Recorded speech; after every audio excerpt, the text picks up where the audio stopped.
G'day fellas, welcome to a casted game between TheViper, who spawns in the west of the map playing the English, and his opponent, who spawns in the east of the map playing the Abbasids. It's Casper. For anybody unfamiliar with TheViper, you've probably been sleeping under a rock, and if that's the case, I'd like to know where you got a rock that was so comfortable you could sleep underneath it. But anyway, TheViper is Age of Empires 2's penultimate player, the absolute king of the game, the undisputed greatest of all time, and he's now playing Age of Empires 4, going up against Casper. For anybody unfamiliar with Casper, big player in the Age of Empires 2 scene, one of the competitors when it came to the qualifiers for the Red Bull Wallalol 5, didn't quite make it all the way through, but nonetheless an incredibly talented player and a lot more experience in Age of Empires 4 than his opponent TheViper. So very curious to see how this game is going to unfold. TheViper has been playing a number of different civs. We've seen him today, we've followed him around a little bit. He's been playing the Rus up against me. Actually, now that you guys mention it, I played against him today as well. And he played the Rus, and it was a good game. It was a good game. But he's been playing the English. I think we've seen him play the French as well. So really getting his hand in on all those different civilizations. Gonna be Casper now dropping down plenty of houses. Casper, why have you got so many houses? You're playing the Abbasid dynasty. Why do you have so many houses? What are you doing? Are you going for... He's not even on wood yet. Casper... Okay, hold on. I think Casper made a mistake. He's going... Is he going for... If he's going for Golden Age, why is he getting gold? I know that you guys are like, yeah, Golden Age. That's why he's getting... If he's going for a Golden Age, why is he getting gold? It makes sense, right, to get gold for a Golden Age, but like... This doesn't make sense. Why you don't need that. This is an objective mistake being made right here. I'm just like... I'm scratching my head like, hold on a minute. Wait a minute. This is not right. No, okay, so for anybody wondering what's going on, so he needs to drop down the House of Wisdom, and the House of Wisdom enables him to potentially reach a Golden Age. But for him to do that, he's going to need 10 structures, and he's only got 4 that are connected to the... Oh, I see what he did. He was connecting his mining camp to his network, but he failed to realize that now he's going to need to long distance chop his trees because he did this. And this was like a little bit preemptive. So like 10 points for trying, but like minus 57 points for the macro fail. Villagers now are going to be moving out, and instead of moving out to a lumber camp, they do unfortunately chop trees. So it's the little things. It's the little things. We worked it out. I worked out what went wrong, and that was it.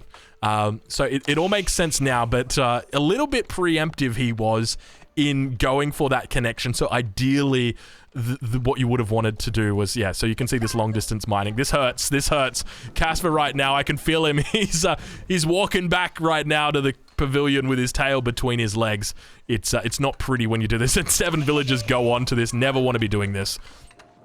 So for anybody wondering why you don't want to be doing this, mitigating returns. Your villagers, they are less effective the more they are building buildings. So if 1 villager builds in a 100% time, 4 villagers build in 200% time, 10 villagers build in 400% time. So it's mitigating returns on your villagers. But nonetheless, let us continue moving forward. We'll take a look over at his opponent. We'll spot how the Viper is doing. Viper looking pretty decent, going with a very standard opening here with the English. Going to be opening with a lumber camp. We don't actually see any mill out of him just yet. Just going to be staying in on sheep. And I do like this play. One of the things that people will do is if they spot you out on a hunt very early, they'll say, hey, I'm just going to punish you. That's fine by me. That is fine by me. So that is... what is a... excuse me. What is a diminishing return? A diminishing return is a return that diminishes. Oh my god, I'm hilarious. Okay. I was legitimately like gonna explain it, and then I'm like, oh well, it's a return, and I'm like, how do I explain this? Well, it diminishes. So the more villagers you put on there, the less reward you're gonna get from it. So basically, like if you're chopping a tree, right? you can put 2 villagers on the tree and you have the same effective gather rate for both of those villages. But if you put 2 villagers, so let's say if you got like 2 villagers over here, right? One builds a barracks and this one builds a barracks, okay? They're going to build 2 barracks in 30 seconds.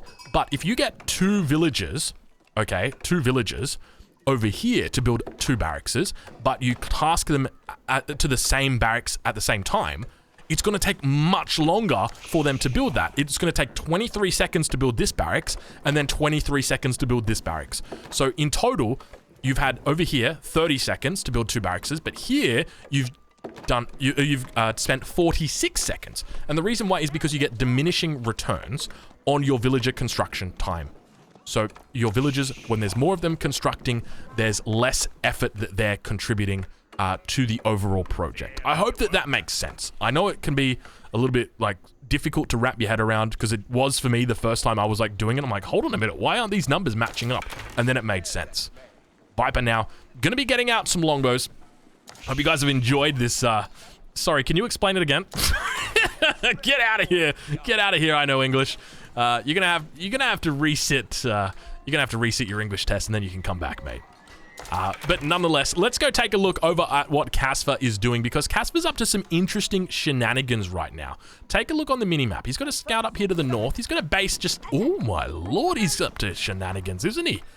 And he's down here doing a little bit of the old duck boom. The old duck boom. Now, why is he elected to come here? That is your question. Does anybody know? Any guesses from the chat? Why do you think he's come down here? Now, there is an actual reason. I will say that. There is a reason. But it's not what you think. You guys have seen those videos on YouTube. This is the C7 aircraft. It's the strongest aircraft ever made, but it's not what you think. Okay, so the reason why he's come down here is because he's hiding this. He doesn't want the Viper to know about this. The Viper sees this and he's like, okay, this is a very obvious expansion point. Oh, he's not on water. Wrong. He is hiding this. Okay, now, technically the best expansion would have been up here. If he could have snuck a dock in over here, this would have been amazing, because this is like deep water fish. Longbow's now going to be coming out over onto this wall, and what a great little defensive base that Casper's got here. I think there's actually a gap in that wall right there, or a gap in that natural terrain, and indeed there is. Town Center now going to be firing off onto that scout. Looks like that scout's going to be going down as well, which is just going to make Viper even fall further behind, because now his scout is down, which means that, you know, if that scout is moving around the map, then potentially it could have scouted this out eventually. And by the way, look how far out we're zoomed. We're sitting on top of a spire. That's why we're so far out. So Viper could have eventually found this, but he doesn't know about this. And this is basically a second town center right now for Casper. So Casper really going to be doing a great job with this. Now, one of the reasons why the Abbasid are so good on this map, okay, there's actually a incredible synergy that is going to be happening right here. We do actually have Viper going for a fast castle. That is a great pickup right there. So one of the reasons why Abbasid have such great synergy on maps like this. So let's talk a little bit about their civilization bonuses.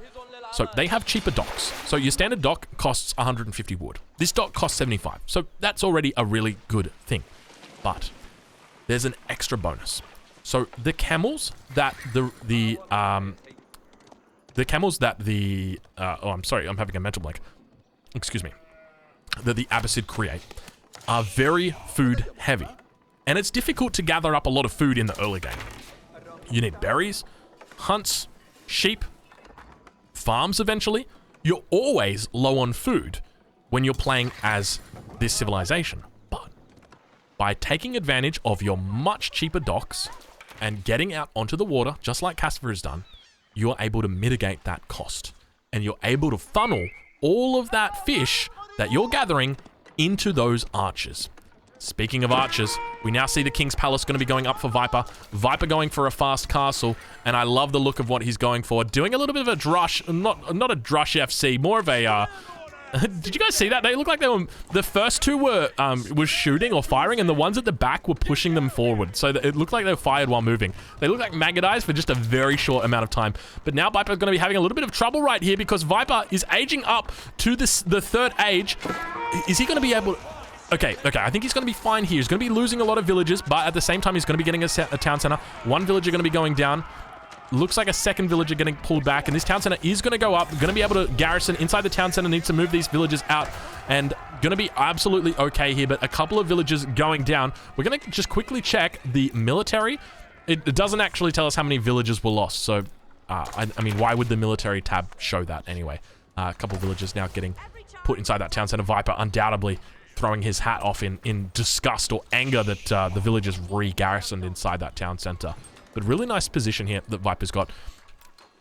So let's talk a little bit about this matchup and a little bit about the game state at the moment, because you might be wondering who's got the advantage here. And you've got Casper that sits over here booming on water, who's now adding a second dock, by the way, and a third dock, by the way. And then you've got Viper, who sits over here with 2 town centers, but he's in the third age. And the truth is that at the moment, if you guys have ever watched Dota 2, there's like this predictor thing that happens where it's like Steam or Valve puts in like an in-game predictor as to who it thinks is going to be victorious based on like a whole bunch of different factors. But the main thing that they used is gold discrepancy between the teams. So if I was to like give a percentage chance at the moment, I would say that Viper is probably sitting at about 60% chance to win at the moment, just because he's in a more advantageous land position, because he's got this second town center out and he's in age 3.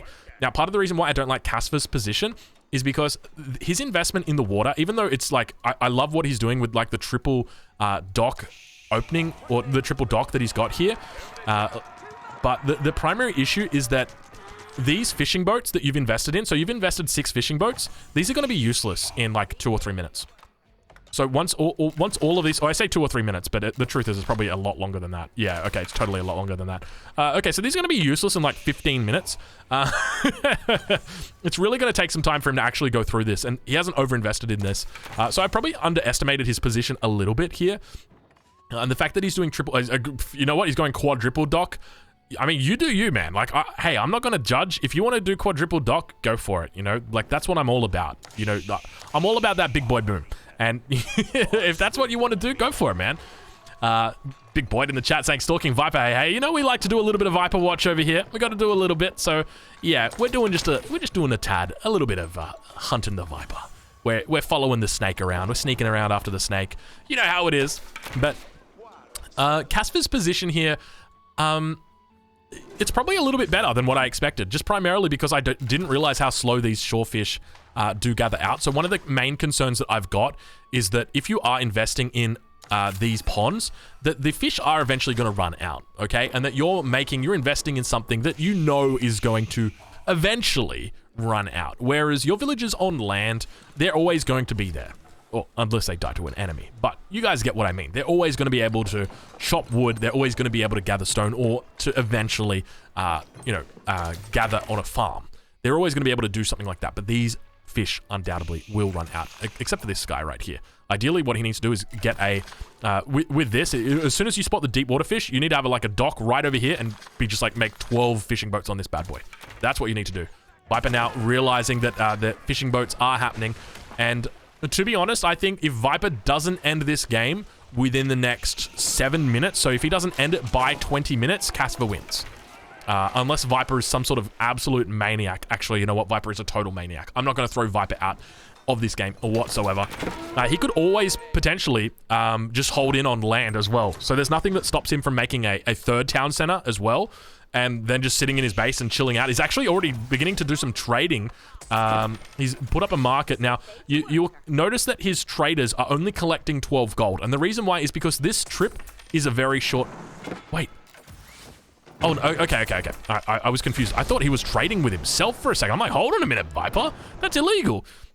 He's got a trading post behind his base right here and a market that's up here. But ideally, this market needs to be like right here. You put this market right here.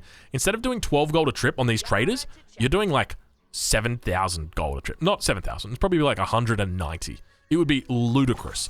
And so it does work out better in the long run. The longer you can go. Viper doing a little bit of a classic in-base. The in-base paling drop. Bit of a misclick right there. That's okay. He's working with hotkeys that he's not used to. It's going to happen. So he would have been able to actually come over here and prevent the death of this market. I'm not sure exactly what stopped him from doing that. I think it might have just been the slow speed of his longbows. But now beginning to stack up a fair bit of gold. Not sure what his intentions are. We'll take a look at his upgrades. Does actually have a first level of upgrades. Got both of his precision, his food upgrades. We'll take a look at his lumber. It's coming through. He's got double broadaxe being researched now. Going to be going up for that second one anytime soon, but plenty of villagers, 62 villagers sitting out right now. We take a look over at his opponent, 74 villagers now for Casva, and doing a pretty darn decent job, I would say, because Casva is in a pretty decent position, really. If I'm being honest with you, he's got so much food. He's thinking about the third age now. He's been very happy. He's just sitting back, relaxing. Plenty of military production buildings in here, and I would like to see out of Casva. Wait. Casva's in the third age. When did that happen? I missed that completely. I do apologize. He's gone up with the military wing. So potentially even looking at an imperial age soon. He is doing very well. One of the things I'd like to see out of Casva is a full cavalry combination. So you go the camel archers, which technically, even though they're camels, they are archers and also technically cavalry. They get counted by spears. But you can do that combined with lancers. It is such a potent combination between those two, so I would really, really like to see that. So curious to see whether we actually spot that. Maybe mix in a couple of camel riders as well. Viper going to come up here towards the north. Realize that there's a little bit of a difficulty. Now going to be dropping down that third town center. And once again, we mentioned that that Viper might be able to stay in this game if he does actually drop down his own economic buildings. And that's what he's going for. So I think he is going to be able to stay in this game by doing that. Now keep in mind, when I initially dismiss Casva's boom, I'll be honest with you guys. One of the things I was considering was it was a little bit late. So he did like a one dock boom. It was down in this pond here. And then he expanded out to every other pond on the map, like quite literally every other pond. Well, I mean, with the exception of this one, but you know, can you really even call this a pond? This is more of a puddle. I mean, there are a lot of fish in this, but yeah, we'll call it a pond. Okay, every pond except this one, and actually this one. Oh, there's a deep water fish in here. Viper. Oh, you sneaky devil. You should have been over here expanding. This is insane. Oh, he's going big league. Oh, Viper's doing the big boy boom. Both players now going for a big boy boom at this point. For anybody unfamiliar with the big boy boom, it is a little bit different from a standard boom. So you've got one town center, two town centers, three town centers, and a fourth town center. Gonna get scouted out by his opponent as well, getting in on here. Now keep in mind there's only 10 villager slots in here. There's gonna be a whole bunch of dead villagers that sit outside the town center and say, let me in! Let me in! But unfortunately, they're not going to be able to be let in because it only holds 10 villagers. I apologize to my neighbors for yelling that loud because, you know, it's a funny meme. I like the meme. But now doing a little cheeky, villagers down to the south of the town center while the villagers to the north of the town centers get inside. And a little bit of Casva having a bit of fun right here, coming in from multiple angles, really putting the pain onto the Viper. And Casva now, you can see just how much food he's beginning to stack up. We talked about this earlier. When you expand with so many docks, it really enables your food income to start getting crazy. And that is exactly what we see. Lancers are double upgraded. Oh my god, he's run into a couple of Viper villagers. Is he going to be able to take it down? We see that there's no protection for them, but they do manage to survive. Luckily, Casva doesn't have eyes in the back of his head, so he didn't spot that one out. Viper now going to be dealing very effectively with these horsemen. No need to worry or watch that one because that's going to be easy, but Casva in a pretty decent position right now. We see the score beginning to burgeon for him as well. Up to 93 villagers. We'll take a look over at Viper, see how he's doing. Viper up to 85 villagers. And so this is back, now we're back to sort of where we were a while ago, in that these players, or that Casva left his boom a little bit too late. Because if you go early with the boom, then you've got a timing window of about 15 to 17 minutes where you can push your enemy and you can completely kill them because you've just got so many resources, you don't know what to do with them. You got resources coming out your ears, resources coming out your nose, and even in some cases, resources coming out of the pores on your face. It's kind of crazy. It's, to be honest, it's a bit disgusting. But there's that many resources when you water boom like that, that you really do have that early game bonus. And so now, as a result, it's somewhat been mitigated by this fast castle from Viper. And with this fast castle, obviously, to be honest, I don't think any other civ other than the English could have matched this. The English are able to do this because of the King's Palace. The King's Palace is just that damn good. It is a tech and an economic boom at the same time. It's so incredibly strong. is, I just can't tell you guys how great that is. Viper now with a keep that he's put down. Going to be pushing out. A second keep going to be going down here.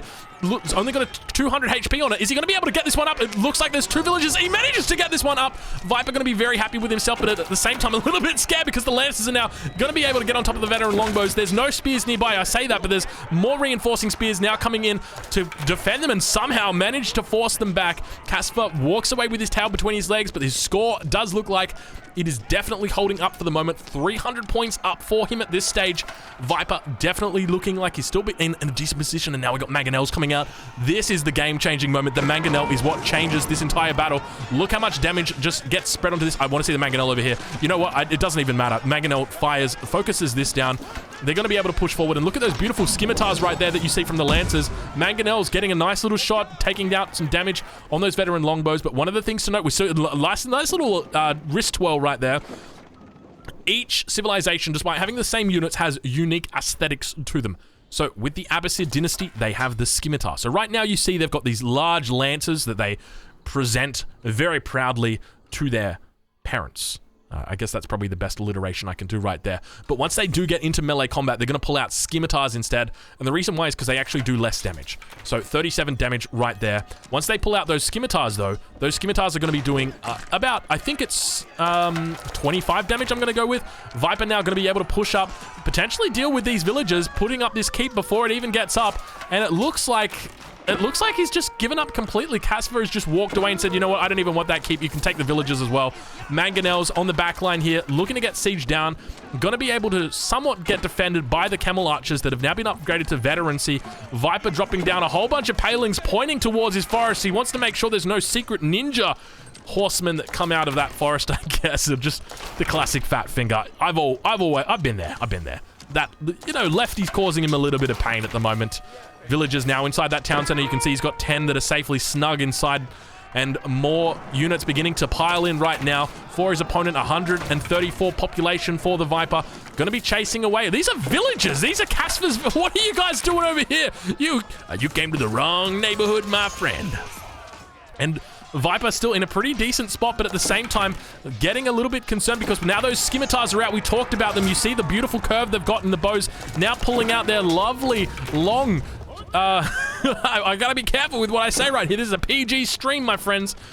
Running through with his large jousts, but just really not having any concern about the villagers that he runs past. Just sort of doing a stock take and saying, all right, everyone gathering up the resources that they need to. Viper going to be running inside that town center, up to 7-8 villagers. We take a look how much damage they are. They do indeed have 25 damage. Good job, Drongo. You got the amount right. Now we're going to be taking keep versus keep action. It's the old keep versus keep. You love to see it. You love to see it. And now Viper going to be in a bit more of a difficult spot, but still we see spears now coming to collect these. He's going to need more spears if he wants to survive right here.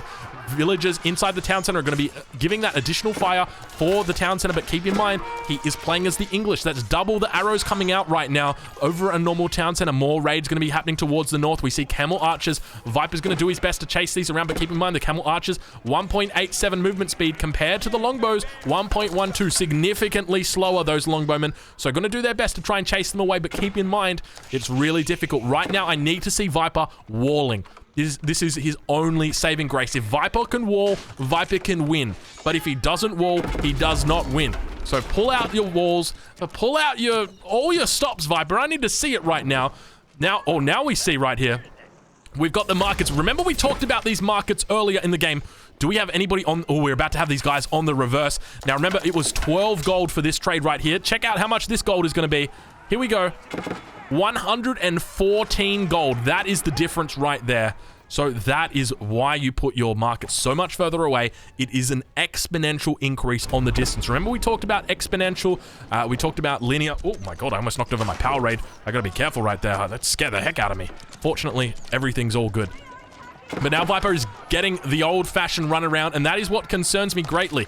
Because, it's one little wall here, one wall right here, one wall right here, one wall right here. Chuck another wall in right here, and you are all walled off. It's like, it's a couple little walls, and you are absolutely fine. And it's difficult. Like, you got enough resources to do it. You're sitting on 500 stone right now, but you just got to, you know, it's a lot of APM. Casper going to continue running units into his base, preventing him from gathering. We see more villagers going to potentially be entering the town center. If they don't, they're going to be losing their lives. Casper now moving towards these villagers, going to be losing more villagers. Viper at the same time on the front line. Keep going to be going down. Mangonel's going to be helping out. We see trebuchets now coming out as well for Casper. And look through the fog of war. We see Casper's just economy is taking off right now up to 104 villagers. Compare that to his opponent, who sits currently on 88 villagers and starts to pull ahead significantly. 161 population compared to 138 from Casper, but really Casper is just giving him the old runaround at this point and going to be able to force him into a bit of a difficult spot. Casper needs to be careful though, because if Viper turns around, starts walling up and begins to push, he's got a significant mass. But keep in mind, the one true counter to Longbowman is Mangonels. And there are plenty of Mangonels out for his enemy right now. Casper looking pretty darn decent. And Trebuchet is now going to begin sieging down these keeps, doing a great job. We see those big rocks coming in, those boulders being hurdled from downtown. We take a look. I wonder how close can we get down? Not really that close, to be honest, if I'm real with you guys. Now, Sacred Site's going to get captured up as well. Keep going to get put down here. And do we have Casper going for a Sacred Site victory potentially here? He's captured one Sacred Site to the north, one in the middle. There's one that remains. Do we have any monks moving out, or any, what are the religious units for the Abbasid? I guess they're imams potentially? I'm not even sure. Oh my lord, Longbow's beginning to push right now, and this is what we talked about right here. This is the concerning moment, because Casper is down when it comes to military. 21 military population. Switch that over to his enemy, who sits on 76 military population. If you think you were making fun of me in the chat because Viper didn't have 70% chance to win, you made a mistake, because Viper is looking incredible right now. If you doubted him, you doubt yourself, baby, because that is the true greatest of all time right there. Putting himself up another keep right here. More trebuchets on the back line. We see just how many villagers are coming in to build this keep. It's keep versus keep action right here. Viper in a bit of a difficult spot. More villagers now. These villagers are not building the keep. I think he's going to have to fall back from this position. Viper was looking incredibly strong, but now it looks like the tables have begun to turn. 61 military population for Viper. Compare that over to Casper, and we're sitting on 14, but Viper has just lost his keep. It's gone down. He's lost all the resources for it. You see the keep falling down, the quite literal falling down the hill right there, and managing to survive another day. Casper is holding on for dear life despite having a significantly smaller military. Viper up to the north, going to be attacking a little bit. Still no indication. Single spearman. Viper really being on the point about this. Recognizes that Casper is up on 2 sacred sites. I'm going to preemptively send units out there to stop him from taking the third one. So smart from Viper to do this. Do we see walls coming up just yet? Still no walls. Viper is playing this like it's Age of Empires 3. He's completely forgotten his wall hotkey. He doesn't remember what walls are, but that's okay, because he is going absolutely ram crazy right now. If you guys know what I'm thinking right now, and Viper is thinking the exact same thing. He's going to take Casper on a little visit to a place called Ram Ranch. Oh yeah. 18 naked longbowmen in the showers at Ram Ranch, and bringing in, well, I guess it's rather 16 longbowmen, because they can only fit 16 in the battering ram, but you get the picture, Castle keep gonna be going down now for Viper.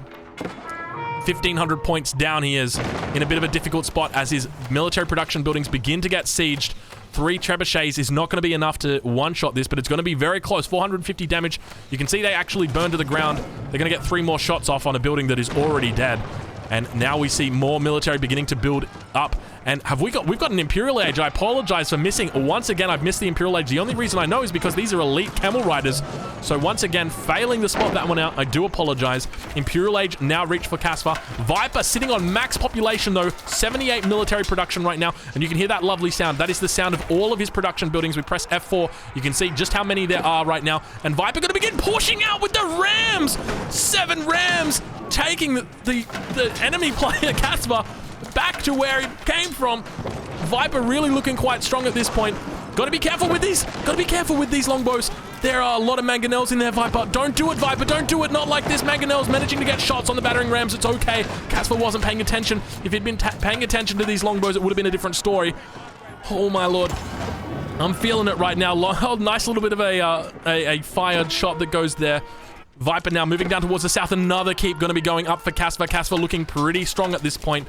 Who is going to be able to pull out on top? 1,700 points for Casva. A little bit of a lead right now. Viper going to be able to age up now. Going up to the Imperial Age. Does he elect to do it? Which landmark does he elect to go with? Probably, if I was him, I'd be going for that, the Berkshire Palace. It looks like he's actually going to be going for the Wingard Palace. I think that is. No, it is the Berkshire Palace. He's going to be putting it down in a little bit of a weird spot. But Viper actually looking pretty decent right now. What? Oh, apologies. My file transfer is finished. Apologies. That was my file transfer. Viper now coming down to the south. Significantly larger military for Viper. We'll take a look over at Casva, see how he's doing. Casva is in a difficult spot. 29 military units. But still, this army is very strong. So that's 31 military pop. Why does his army look so damn big? How much do these... I don't even know. How much do Camel Archers take? But I feel like this is going to be enough to clean up the Viper's army, but at the same time, I'm still kind of scared for Casva. Viper's got a lot of units that are just in siege at the moment, but Viper now focusing down these elite Camel Archers. You see how much damage is coming out on them. More knights beginning to move in. Viper having a bit of a difficult time. There's not a lot of spears that are in here. Casva now going to be getting that upgrade. You see that those beautiful glowing arrows, and now Viper putting himself in the corner, going to be trying his best to hold on, putting down his palings as well. Says, if you want to come in here with your elite lancers, you can do it, but please don't hit me too hard. And that's exactly what he does. Elite lancers now going to be moving in, bringing up those big scimitars. You see the golden shields that they've got right there. 8 ranged armor, and going to be cleaning up Viper's position very handedly, despite having a significantly smaller military position. Compare that to Viper, who's sitting on 47, but we see it continue to decline. A lot of that population is sitting inside these guys. They represent 3 population each. I don't know whether we can see it. Probably going to be over here. 3 population. There you go. A whole bunch of population. 18 population that's there. And Viper is down to about 20 military population. He is rebuilding back at base, but now he's going to have to deal with trebuchets as they begin to push in to his base.